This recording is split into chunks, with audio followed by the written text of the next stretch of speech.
Magandang umaga sa ating lahat. Ngayon ay December 1, 2024 at narito ang update ukol sa maging lagay ng panahon sa susunod na 24 oras. Sa kasalukuyan ay meron pa rin tayong tatlong weather systems na nakakaapekto at nagdudulot ng mga pagulan sa malaking bahagi ng ating bansa. Una na dito yung northeast monsoon o amihan na nagdudulot pa rin ng malamig na panahon at maulap na kalangitan na may mga pagulan sa malaking bahagi ng northern at central Luzon. Samantala, may kita din po natin dito sa ating satellite animation itong mga kumpol ng kaulapan dito sa Bicol region area kung saan ito po ay dala ng shear line. So ang shear line po natin, ito yung pagsasama ng malamig na hangin o yung hangin natin mula sa hilagang silangan at ng mainit na hangin mula sa dagat Pasipiko o yung tinatawag natin na easterlies kung saan ngayong araw itong shear line nga po yung magdudulot pa rin ng mga pag-ulan dito sa malaking bahagi ng Southern Luzon, dito sa Metro Manila at ilang bahagi pa ng Visayas. Samantalang may kita din po natin dito sa ating satellite animation itong mga kaulapan naman sa ilang bahagi ng Mindanao na dulot naman ng Intertropical Convergence Zone or ITCZ kung saan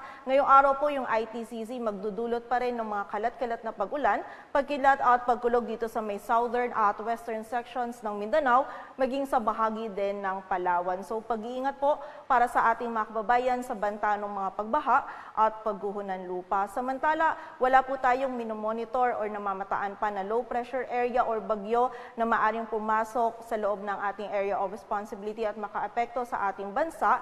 Ngunit po sa mga susunod na araw ay hindi natin inaalis yung possibility na meron tayong mabuong LPA dito sa may kanluran ng Palawan or dito din sa may silangan ng Visayas. At bagamat nakita po natin na posibleng merong mabuong LPA, ay hindi naman po natin ito nakikita na magiging isang ganap na bagyo. At yung shear line po, yung patuloy pa rin na magdudulot ng mga pag-ulan dito sa ilang bahagi ng Luzon sa mga susunod na araw.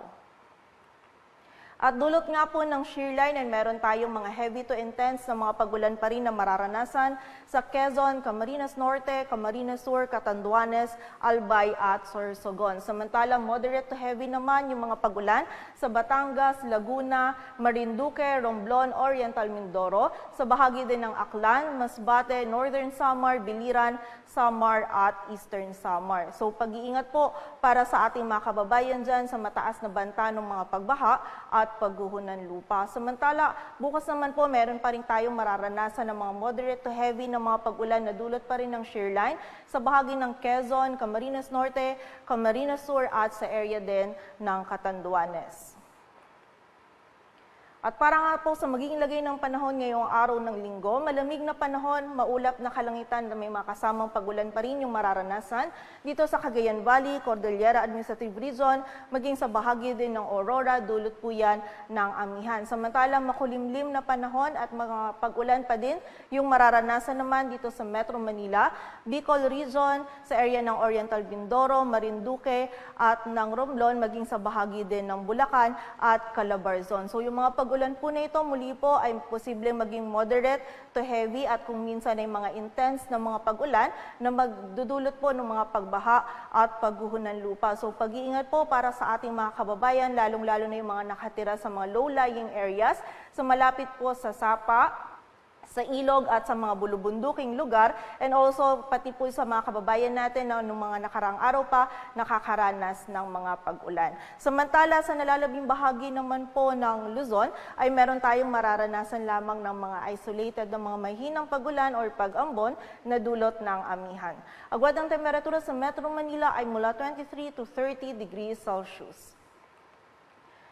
Samantala sa bahagi naman ng Visayas at Mindanao, maging sa bahagi din po ng Palawan, dulot pa rin ng shear line, meron pa rin tayong mararanasan ng mga kalat-kalat na pag-ulan sa Western Visayas, Eastern Visayas, maging sa bahagi din ng Cebu at Occidental Mindoro. Samantala, dulot naman ng ITCZ ay mga kalat-kalat din yung pag-ulan na mararanasan sa Palawan, Zamboanga Peninsula, sa area din ng Sorsogon, Davao Region, and also dito rin sa may Basilan, Sulu at Tawi-Tawi. So muli po, pag-iingat pa rin para sa ating mga kababayan sa banta ng mga pagbaha at pagguho ng lupa. Samantala sa nalalabing bahagi naman ng Visayas at Mindanao ay meron pa rin po tayong posibilidad ng mga isolated na mga pag-ulan, pagkidlat at pagkulog, dulot yan ng mga localized thunderstorms. Agwat ng temperatura sa Cebu ay mula 26 to 31 degrees Celsius at sa Davao naman ay 25 to 32 degrees Celsius.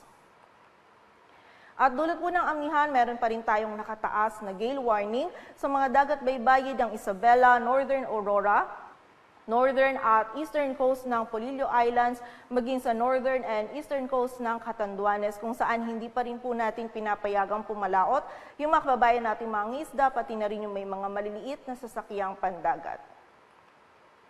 At para naman po sa karagdagang impormasyon ngayong buwan ng Disyembre, ay meron po tayong isa or dalawang bagyo na maaaring pumasok or mabuo sa loob ng ating area of responsibility. And most likely po itong mga bagyo nito is landfalling. At ayon nga sa ating monthly climatology track sa buwan ng Disyembre, ito pong mga bagyo nito ay posibleng pumasok or tahakin nito itong northeastern Mindanao or Visayas area patungo dito sa may kanluran ng Southern Luzon, or maaari din naman po itong pumasok dito sa may Central Luzon area, palabas sa kanluran ng Northern Luzon, at meron din naman po tayong possibility na mag-recurve itong mga bagyo at manatili pong malayo sa anumang bahagi ng ating kalupaan.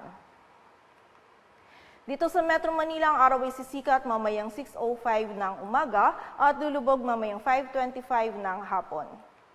Patuloy po tayo magantabay sa updates na ipapalabas ng Pag-asa, at para sa mas kumpletong impormasyon, bisitahin ang aming website, pagasa.dost.gov.ph. At yan po muna ang latest dito sa Weather Forecasting Center ng Pag-asa. Grace Castañeda, magandang umaga po.